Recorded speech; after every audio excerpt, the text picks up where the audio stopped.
तर सरकार पाडणाऱ्या शिंदेंचा पवारांनी सत्कार करायला नको होता अशा शब्दांमध्ये संजय राऊत यांनी आपली भूमिका स्पष्ट केली आहे।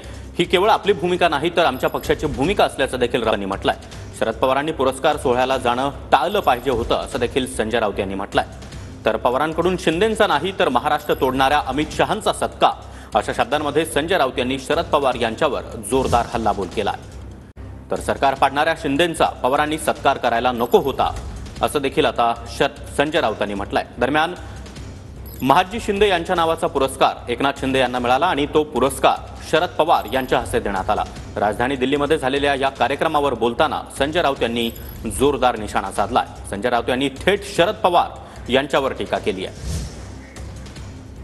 सरकार पाडणाऱ्या शिंदेंचा पवारांनी सत्कार करायला नको होता असं देखील आता संजय राऊतांनी म्हटलंय।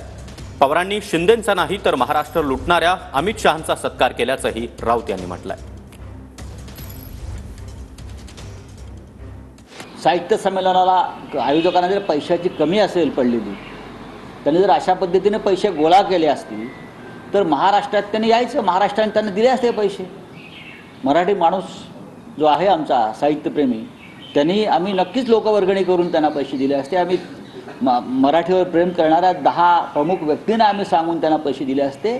पण असे पुरस्कार जे विकले गेले शिंदेंच्या नावानं, महादजी शिंदे असतील, अजून ही लोक मला येऊन सांगतायत, ही अत्यंत गंभीर गोष्ट आहे। ही अत्यंत गंभीर गोष्ट आहे। हे साहित्य संमेलन नसून मी परत सांगतो, आय रिपीट, आणि त्याचं उद्घाटन आमचे मोदी साहेब करणार आहे। तुम्ही मोदींनाही भरीस घातलाय, त्यांनाही मी पत्र लिहिणार आहे आता।